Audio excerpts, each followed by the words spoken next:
बिस्मिल्लाहिर्रहमानिर्रहीम। अस्सलाम वालेकुम।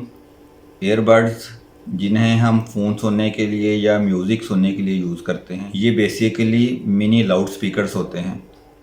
आज की वीडियो में हम बात करेंगे कि ये ईयरबड्स हमारे कानों को किस तरह नुकसान पहुंचा सकते हैं और ईयरबड्स इस्तेमाल करने के लिए रूल ऑफ 60 क्या है, जिसको फॉलो करके हम अपने कानों को नुकसान पहुंचे बगैर ईयरबड्स का इस्तेमाल कर सकते हैं। मेरा नाम डॉक्टर उमर फ़ारूक है और मैं कंसल्टेंट फिजिशियन हूँ। हमारा कान 3 पार्ट्स पर मुश्तमिल होता है: एक्सटर्नल ईयर, मिडल ईयर और इंटरनल ईयर। इंटरनल ईयर एक फ्लूइड फील्ड स्ट्रक्चर है जिसके अंदर हेयर सेल्स मौजूद होते हैं।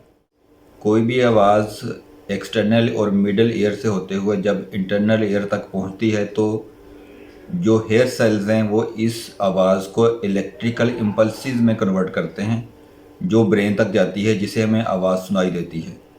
अगर हम कंटिन्यूसली हाई फ्रिक्वेंसी आवाज़ सुनेंगे तो इससे हमारे इंटरनल ईयर के अंदर मौजूद हेयर सेल्स जो होते हैं वो डैमेज होना स्टार्ट हो जाते हैं। इस तरह हमारी कुव्वत समात मुतासर होती है।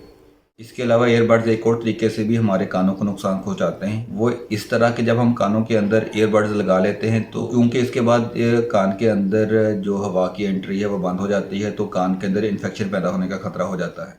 रूल ऑफ 60 के तहत अगर हम ईयरबड्स इस्तेमाल करेंगे तो उससे हमारे कान मुतासर नहीं होंगे। इस रूल के मुताबिक जब आपने फ़ोन के ऊपर म्यूज़िक सुनना है तो आपने इसकी जो वॉल्यूम है वो 60% से कम रखना है। इसके बाद आपने 60 मिनट से ज़्यादा ईयरबड्स इस्तेमाल नहीं करने, और जब आप 60 मिनट्स ईयरबड इस्तेमाल कर लें तो इसके बाद अपने कानों को तकरीबन 60 मिनट्स का वक्फा दें। इस रूल ऑफ 60 को फॉलो करके हम अपने कानों को नुकसान पहुंचाए बगैर ईयरबड्स का इस्तेमाल कर सकते हैं। बाकी आज के लिए इतना ही। अपना और अपने प्यारों का बहुत सा ख्याल रखें।